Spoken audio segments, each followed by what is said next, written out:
Rhoda, hello everyone. Welcome to our Family Matters presentation.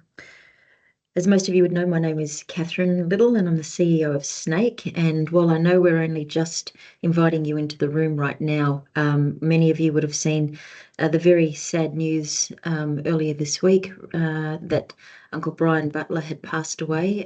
We did seek permission on the naming convention and his family said that they would like his name used. Many of you would know Uncle Brian was one of our founding members and played a critical role in the growth of the Aboriginal childcare services and a critical role in raising the profile of what was happening to our children and the incredible strengths of our communities and our community controlled services. So before we kick off, we are just going to pause for a minute to remember Uncle. Thank you.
Thank you, everyone.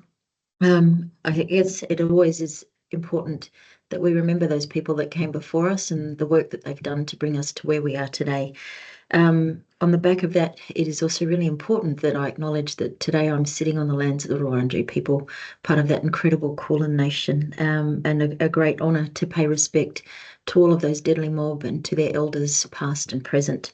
It's also a really important time to acknowledge why we're in the room today, and that is to talk about family matters and to talk about what's working and why it's important to our families and why it's important to shine a light on these things. I heard someone frame it really nicely earlier this week, and I know we use this terminology a lot, but for whatever reason, whether it's the end of the year or not, when it was said in this particular forum, I saw it even more differently to how I normally process it. And really what they were talking about was where there's light, it's hard for there to be darkness. And effectively, that's what the Family Matters report is about. It's about shining a light on what is happening, what's working, and bringing and drawing to our attention where the dark corners still sit. So thank you for joining us in this room today to look at what's working, and how we can do things better.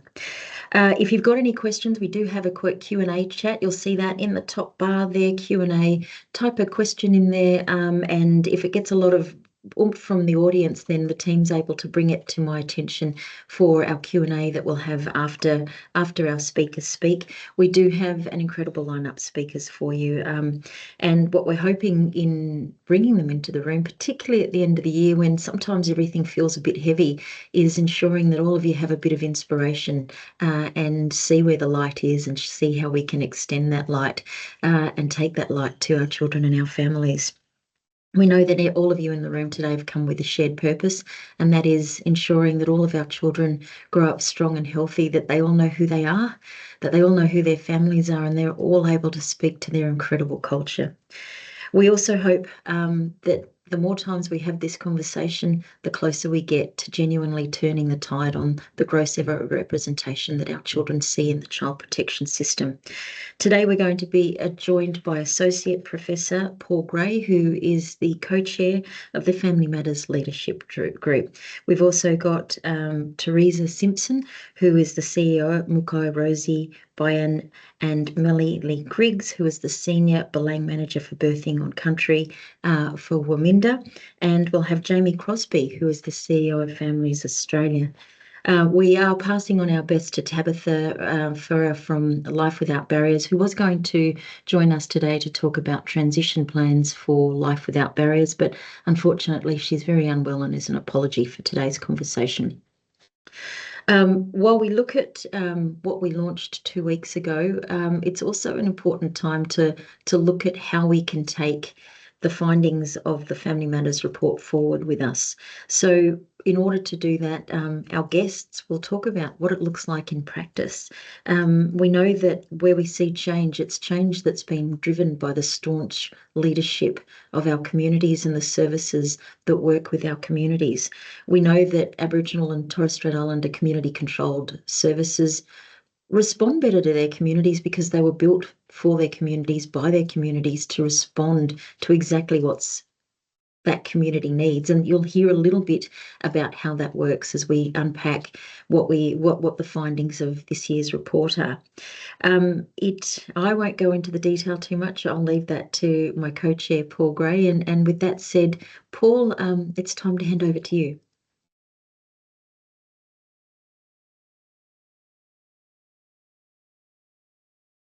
Sorry, everyone, I lost where my microphone was.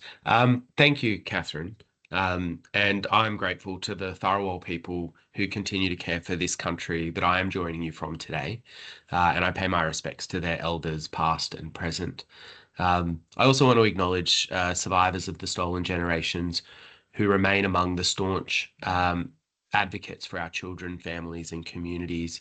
And personally, I want to acknowledge Uncle Brian and his huge contribution for our families and communities. And our thoughts are with his family at this time. Every year since 2016, the Family Matters report has collated the evidence about child protection systems across Australia. Our goal is not to admire the problems. We have more than enough reviews that do that, but to provide a platform and demonstrate what works to keep Aboriginal and Torres Strait Islander children safe and well, to provide a platform for the voices of our communities in every jurisdiction, talking back to government on reforms and the need for fundamental structural change. And each year the report is used by our communities, their organisations and leaders in their advocacy. So it's much more than the product of the report. It's a spark for advocacy and that meeting place for our communities on this critical issue to our futures. And that's why we're here today, to keep that conversation and that advocacy going, because we aren't seeing the change that we need. We aren't seeing the urgency that we need and the thoughtful, evidence-based policy that will shape our children's futures in ways that match our love and our aspirations for them. We have an amazing lineup of speakers today. And as Catherine said, my role is to set the scene for our conversations by highlighting just a few of the insights from our report. I know many of you know these figures, and like me, you know the children and the families who are represented by them. The report shows that Aboriginal and Torres Strait Islander children are still 10.8 times more likely to be in out-of-home care than their non-Indigenous friends. It also tells us that once contact with the child protection system begins, it is hard for children and families, and particularly perhaps hard for our children and families, to escape a system of intervention, which includes an increased likelihood of involvement in the justice system. The overrepresentation of our children increases at every stage of the system, from notification, removal, and placement in out-of-home care. Removals of children at birth are also more likely for our children, meaning that this critical period in a family's life, in a child's life, preparing to welcome a new baby, is too often an unnecessarily stressful one, where seeking help or even engaging in basic maternal care can set off a chain of events not to support, but to surveillance and intervention. This highlights significant inequality within the system, contributing to the steadily increasing rate of overrepresentation nationally. And it is this evidence that underpins the clear call from our communities that child protection systems are geared towards the removal of our kids, perpetuating a colonial legacy of assimilation and control, and that changing this requires transformation, not piecemeal reform. And we know the foundations for this transformation. Put simply, we need to enable and invest in self-determination. And that's the theme for today's conversation. And I dare say it will continue to be the theme because it remains the only policy setting likely to work, but also the only policy setting that governments have still not tried, despite bringing them home many, many years ago. Self-determination is not Aboriginal consultation. It is not consultation with Aboriginal people. It is not the participation of Aboriginal people in decisions.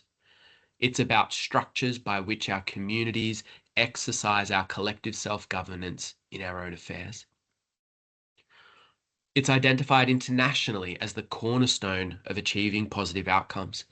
Community-controlled organisations achieve better outcomes for our children and our families than services that lack these governance mechanisms. They are more trusted, they are more culturally safe, and they are more directly accountable to the communities that they serve. When properly enabled, ACCOs are able to provide innovative, holistic supports that wrap around our families when they need it, rather than a fragmented system that increases the strain on already overwhelmed families. Unfortunately, the report shows that nationally, only 6% of expenditure in the child protection space goes to Aboriginal community controls organisations. This is far below the representation of our children in the system, where our children make up 41% of those in out-of-home care. This means that our kids have to rely on services that are not attuned to their needs, are not accountable to their communities. It means we're not getting the best possible benefit from that investment. And we know that there's significant work for governments to do to achieve this change, and direct investments in our communities and their organisations, as they've committed to under Closing the Gap. But it's not just governments, though. We all have a part to play. Our communities have to consider their own readiness, making long-term strategic decisions about their collective futures. We'll be hearing later from Wominda, one organisation who is doing just that, but I know that there are many, many more across the nation. Non-Indigenous, non-government organisations too have to play their part. It's not just the government's so-called benevolence that has controlled and dismembered our families. And this long history of partnership between governments and civil society to solve the Aboriginal problem means that there has been considerable investment in non-Indigenous, non-government infrastructure to deliver services and influence governments. This kind of institutional power is not easily transferred to our communities where it belongs. It's not simply a decision to redirect investment elsewhere. It requires time alongside communities working at their pace for the local service system that is going to suit their needs. It also requires partnership between non-Indigenous organisations and Aboriginal community-controlled organisations to operationalise this transition in practical terms. Partnership is a key to grapple with the systemic issues in the child protection system. We don't want ACCOs to suddenly be made responsible for a system built on outdated and misguided logics. Together, we need to advocate to government to reform laws and policies to realise a new approach to this long-standing public policy challenge. So for this webinar, it is fantastic that we will hear from both our community-controlled organisations and non-Indigenous organisations about how they are solving this problem. There is an ongoing need for this collaboration while we continue to keep the pressure on governments to pull those larger policy and funding levers. I'm very excited to hear from our colleagues and partners, the organisations doing the work. And with that, I'll hand back to you, Catherine. Thank you. Thank you, Paul. As you were speaking, I was really listening into those words like chain reaction, spark, and thinking about what it is that keeps our children safe and warm. And I think our next speaker will talk to us about what that means. What does it mean to work with mums and to work with bubs on country? So that being said, our next guest is Melanie Briggs from Waminda, and she's going to talk to us about their Birthing on Country program, why it's important and why it makes a difference. Melanie, welcome. Thank you, Catherine. Thank you, Paul. So I'll just begin with who I am, and you know, my name is Mel Briggs, and I'm a Dharawal and Gumbaynggirr descendant, and I am a mother of two beautiful children, and I've worked at Waminda here for the last 8 years, and talking about the Birthing on Country initiative, you know, acknowledging our ancestors and our elders that, you know, have brought us here today to talk about the importance of supporting our communities to thrive into the future and have long, healthy, solid lives, is just such an honour to sit here and talk to you about that, because, you know, our people have fought for us to be here right now. So acknowledging the fight and the resilience. So Birthing on Country at Waminda, it started at the birth of our organisation in 1984, when Aboriginal women from community were fed up with the lack of support and resources and access to mainstream services to receive early antenatal care and, you know, receive good maternal health care in pregnancy to reduce the preterm births and, you know, have babies that are at term and have of good birth weight.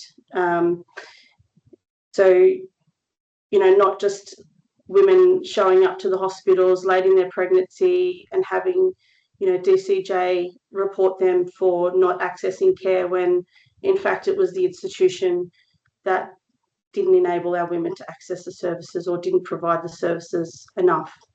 So at Waminda, you know, we come from that understanding, and we've built on that knowledge and that you know, the importance of creating a structure that centres our women and our families in the middle, and wrapping around them in whatever capacity that they walk through our doors with, whatever their needs are, and you know, when we talk about legislation and we talk about policy and we talk about tick and flick and, you know, what we're actually funded to do, women come through our doors, and it doesn't matter what your role is or what your position description is or what your title is, whatever that woman walked through the door with on that day, that's who you are for that person. And that's how I think that we as an organisation, and especially being grassroots and being, you know, Aboriginal woman-led, you know, we understand what happens outside the walls of our workplace, because we also, as community members, we bring it in, and we have that lived experience and that knowledge around, well, what is it that we need to be an anchor for our families today, and that changes day by day. And Birthing on Country isn't just about the birthing, it's about that Black woman lived experience, knowing that when we need to support our families and how that actually looks. So, you know, supporting mums and fathers and babies to get to their appointments, specialist appointments, and, you know, just it's the wraparound, it's the support. And our goal for Birthing on Country is, you know, for mums to come out of their birth and come into their parenting world of knowing that they are loved and nurtured by not only their family but the organisation that's actually caring for them as well.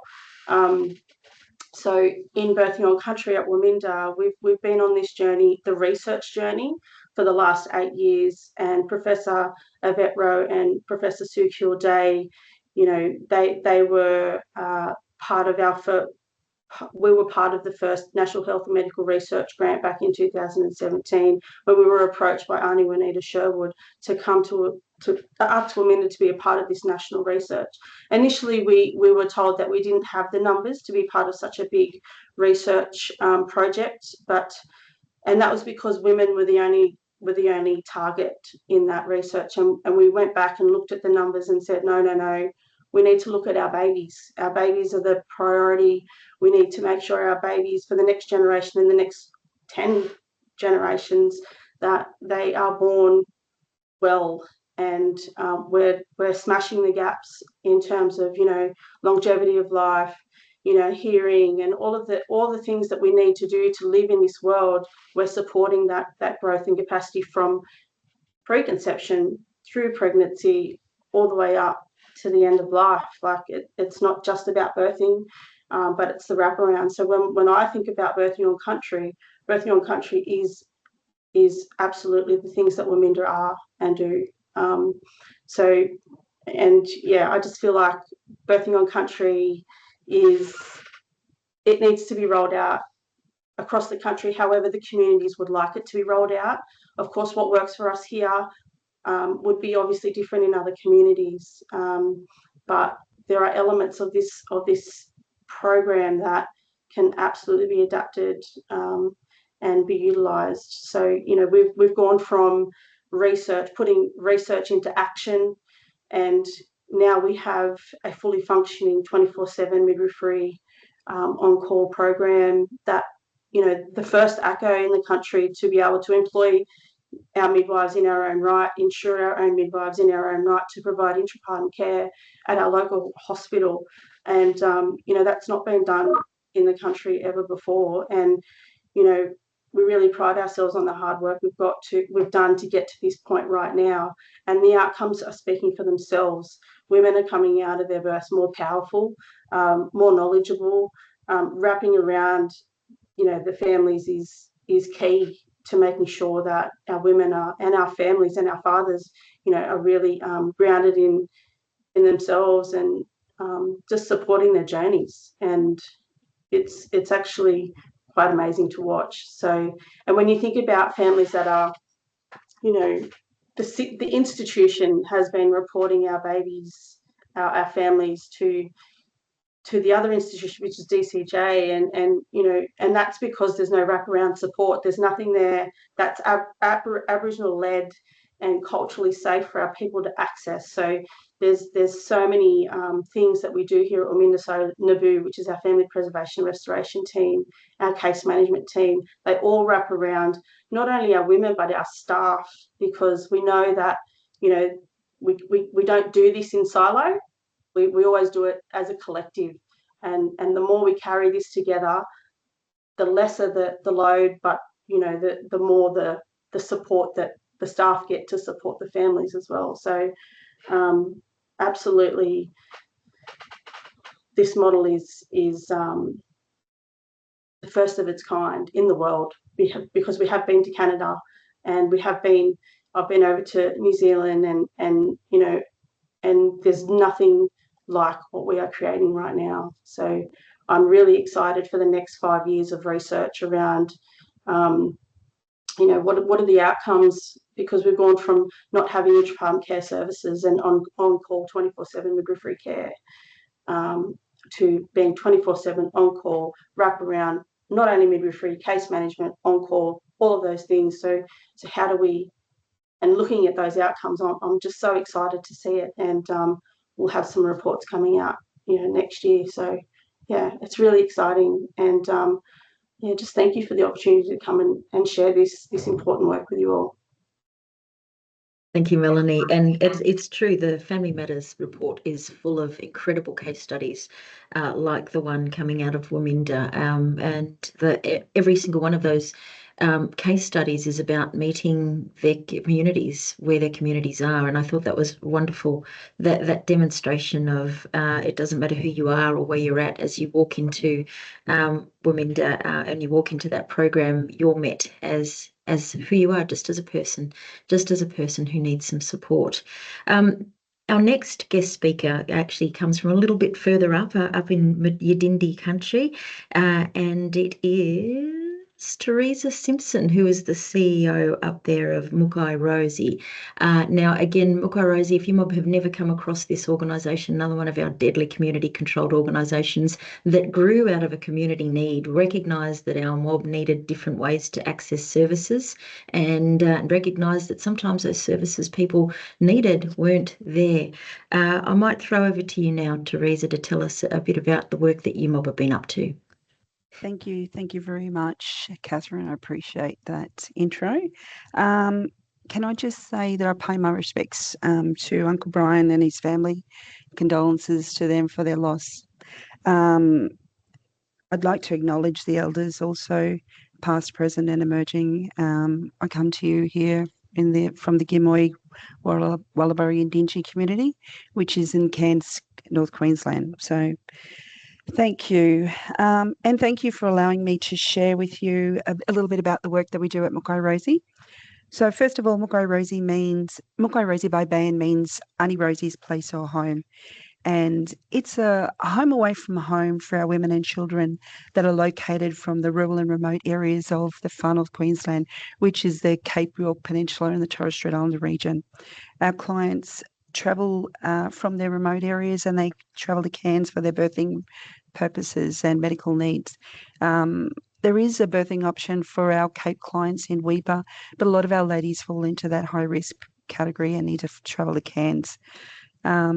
So we are a community controlled health organisation established back in the early 80s as a community need by our late founder, Auntie Rose Richards, to be a cultural safe space. We are a unique service that's been supporting our First Nations women and children for over 35 years.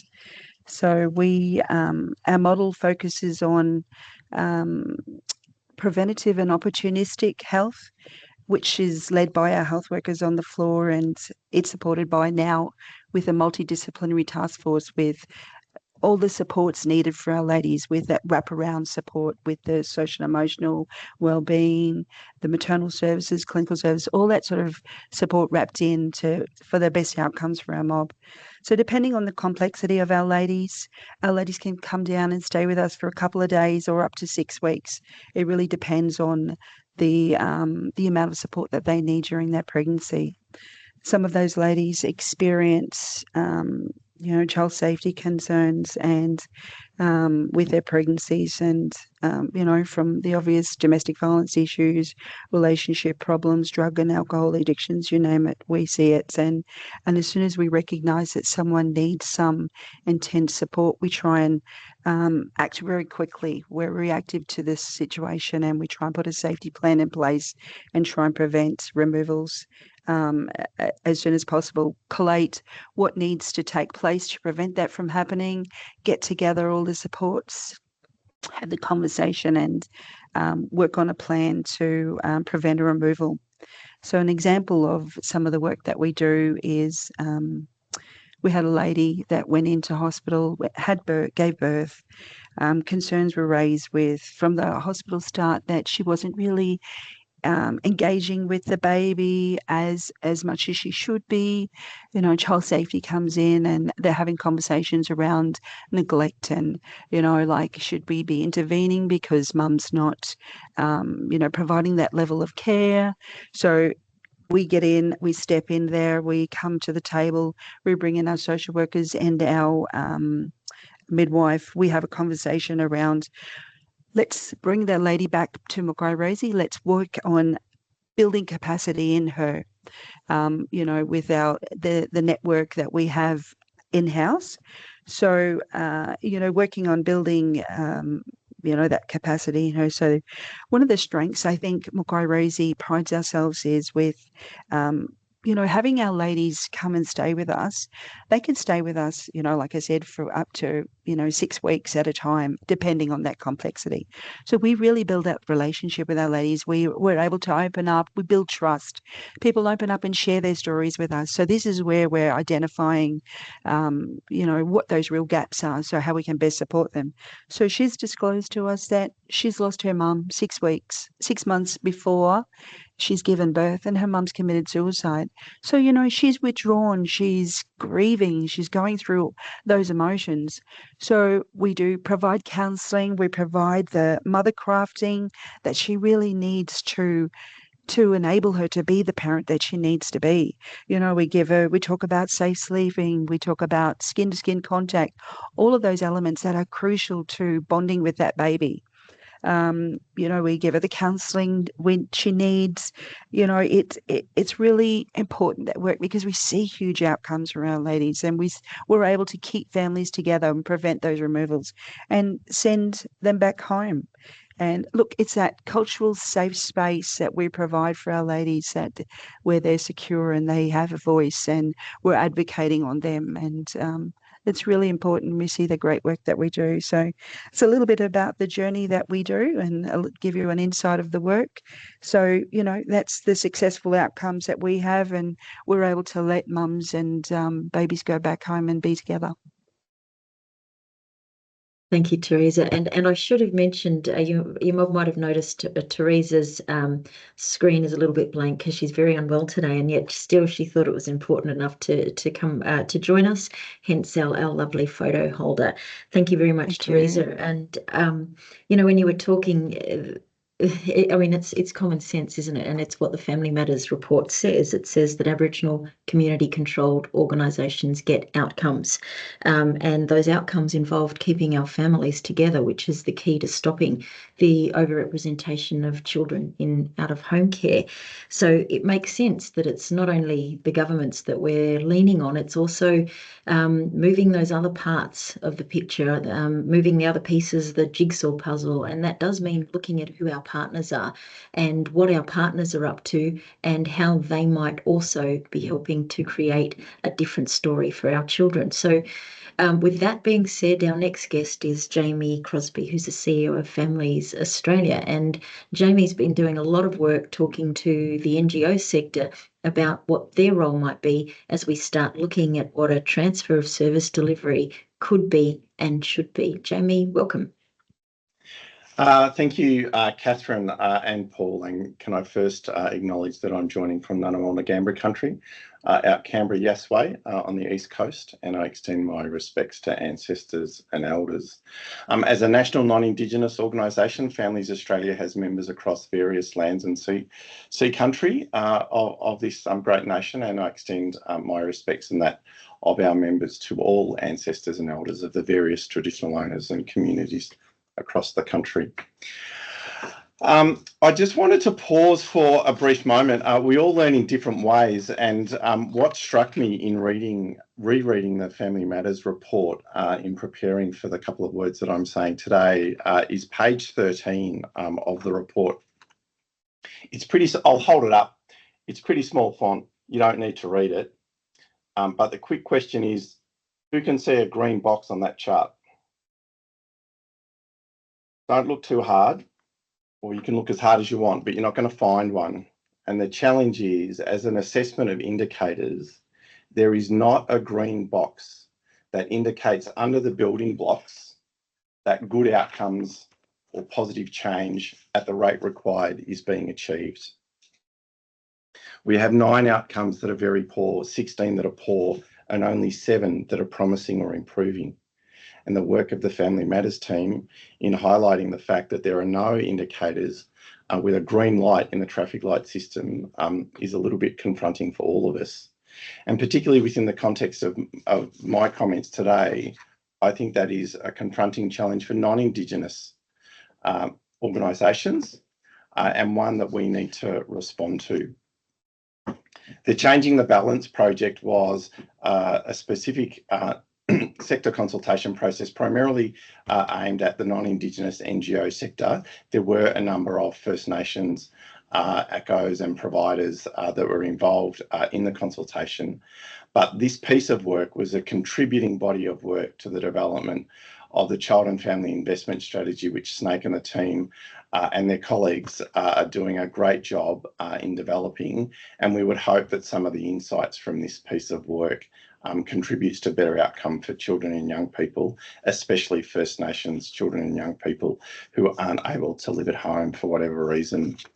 So through 14 national conversations involving about 300 to 400 people, some national surveys seeking information from governments across the country, we set out to try and identify some of the challenges, concerns, and things that non-Indigenous organisations were thinking about in embracing the change that needs to occur and must occur. And that purpose wasn't to identify a whole series of challenges that then gets put into a basket of it's all too hard. I told you it's all too hard. Let's just keep persevering with what we're doing, because we know what we're doing now isn't working. First Nations communities, First Nations families, First Nations elders have been telling us for 260 or 270 odd years since European colonisation that our way of doing things, the white fella way of doing things, isn't the best way of doing things for Aboriginal and Torres Strait Islander children, families and young people. And we need to change. And a big challenge that the non-Indigenous sector needs to embrace is a recognition that the pace of change to get more services designed, delivered and provided by mob for mob needs to increase rapidly. There are some very positive green shoots from a number of non-Indigenous organisations and a number of arrangements across the country between non-Indigenous providers and ACOs and other First Nations providers that are producing better outcomes for First Nations children, indeed all children across the country. But that pace of change isn't quick enough. And not having any green boxes on that summary chart is really confronting and unsettling. In a very positive sense, though, the majority of organisations that we spoke to and are involved in our consultations are on board to embrace this change. Yes, there are challenges and issues that we need to work through, but no one, by and large, is questioning the reason why we need to change.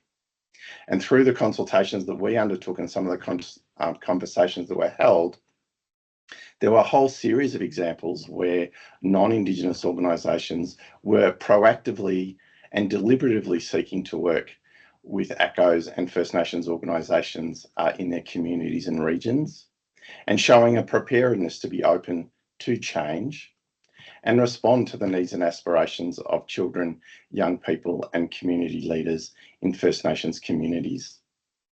And there's some really positive aspects that we can go into, and we might be able to unpack those a little bit later. But fundamentally, part of what we found through these conversations and consultations that we held, again, primarily with non-Indigenous organisations, is that there is a goodwill, there is a preparedness to engage, and through a planned approach with good communication, a preparedness to embrace change, and ultimately, for non-Indigenous organisations like the one I work for, a preparedness to actually change and do things differently in a much quicker rate of change needs to occur. And by and large, that's what the majority of non-Indigenous sector organisations that we were engaged with over this process were committed to doing. We need to provide better outcomes, better services for First Nations children and young people across the country.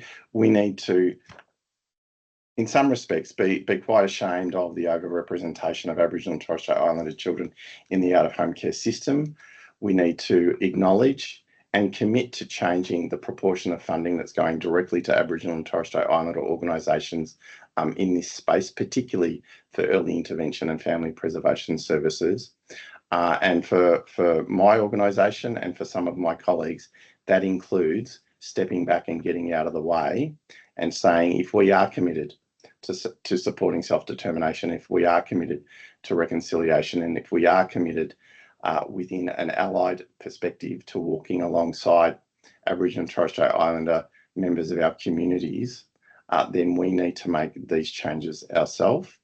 And I hope that over the next couple of years ahead, that we can embrace those changes and facilitate the shift of proportional funding to the ACO sector so that we're getting better outcomes for Aboriginal and Torres Strait Islander children and young people that are delivered in a more culturally appropriate, culturally responsive and community supported way of doing things, because despite our best intentions, we're not producing the types of outcomes or creating the environments that enable Aboriginal and Torres Strait Islander children and young people to thrive. And that's a responsibility that we need to engage with from the non-Indigenous sector as well. Thanks. You're on mute, Catherine.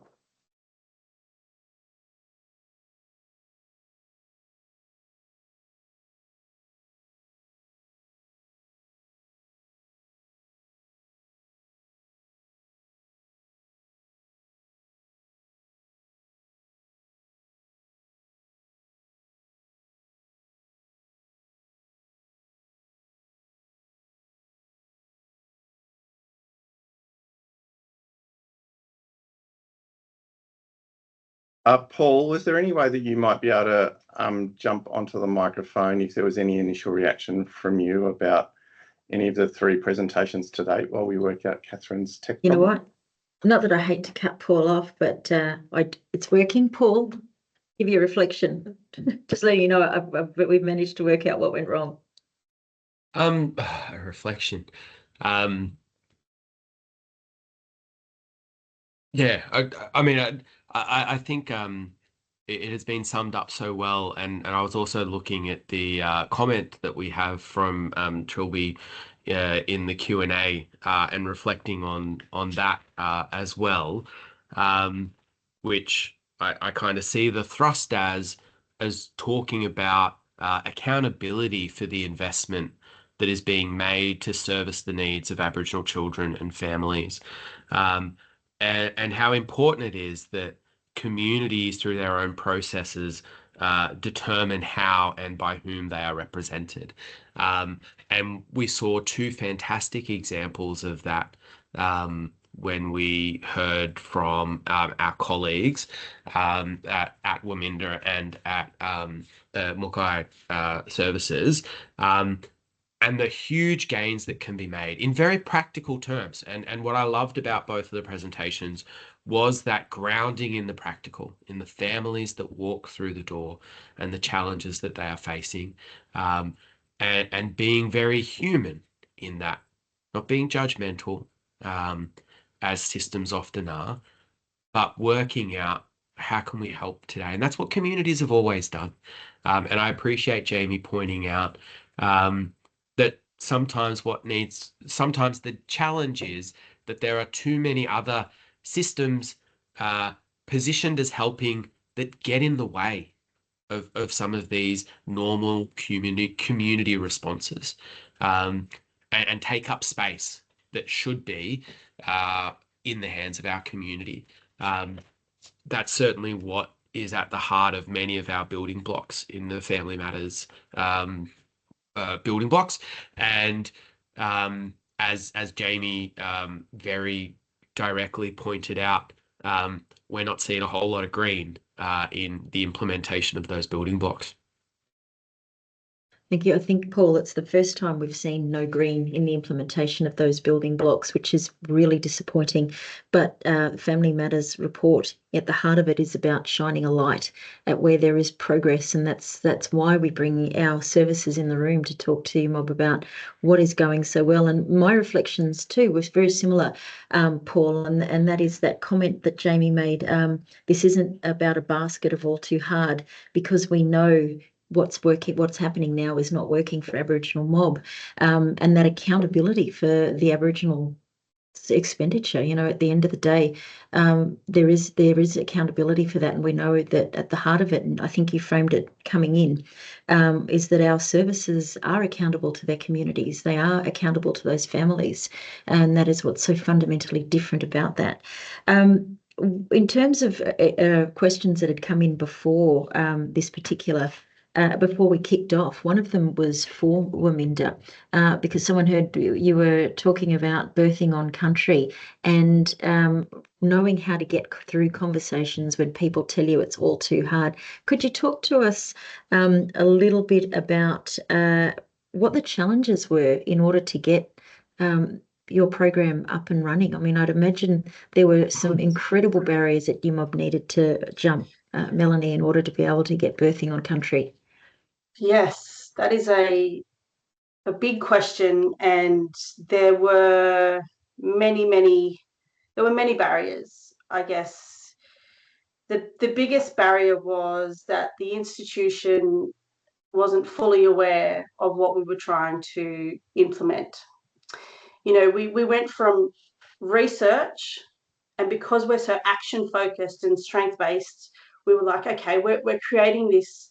We've asked our community what they want, and okay, well, what do we do with this information? And because there was a really big lack of understanding of what birthing on country actually is, we had to really educate and inform and decolonize and strengthen. There was many different, there's a whole layer of components where we've had to build relationships. We've had to inform the institution around, what is cultural safety from our perspective, and what are you not doing in that space. And really, I know that our chief executive team work really hard on providing that space where we do decolonisation workshops, and we talk about the truth, and we talk about the impacts that colonisation has on us today, still in 2024, and how that impacts the way that we access services. So people, the institution is people, and we have to educate those people so that they get a really big understanding of what we're trying to achieve, and really practically break it down into very easy ways to understand, and also, what is the benefit for them and what is the benefit for us. Like we talk about, I just want to go back to what Jamie was talking about, these outcomes, and we've got to have, when we're looking at providing services in community, when we're funded to provide these services, they want quantitative outcomes. They want numbers. They want to know that their money is actually creating these outcomes, when in fact the outcomes don't have to be quantifiable. They're quality. That's the quality of life. It doesn't have to be, how many smoking brief interventions did we provide today? How many babies have you birthed today? How many? It's all about the number, and it's never about the quality. And I want to take it back to, we at Waminda, we have programs that are not funded, that are all underfunded, in terms of like our youth and we need to be able to build the quality of life of our youth without quantifying it, to say, well, we're actually going to move into the next generation with really well-grounded, emotionally supported children to become sustaining, like thriving adults. And how do we do that with the current funding models? So that they're big challenges, and like for us, we've had to lobby the government many times. We've had to change policy. We had to create policy and change policy. Had to change legislation because it's not fit for purpose. And the purpose is to elevate our people, and the policies are not doing that.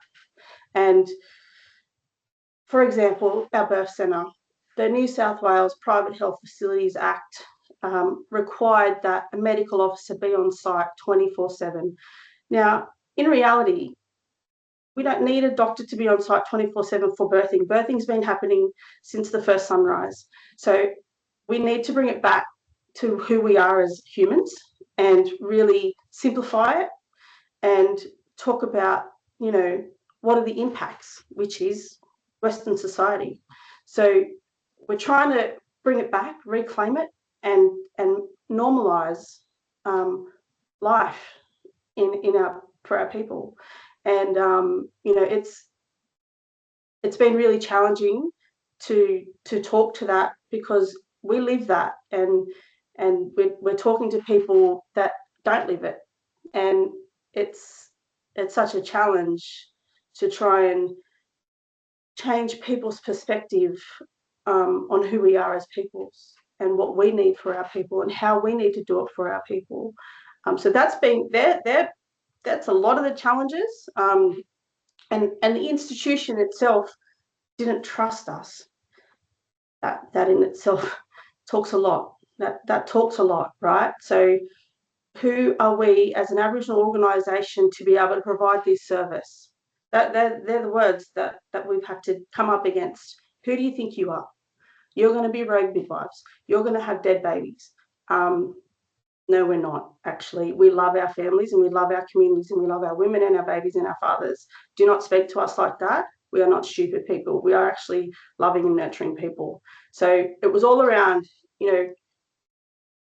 trust and relationships, and that they've been the biggest challenges and also the biggest successes, because I feel like now that we're at this point of the awareness is there and people know what we're achieving, and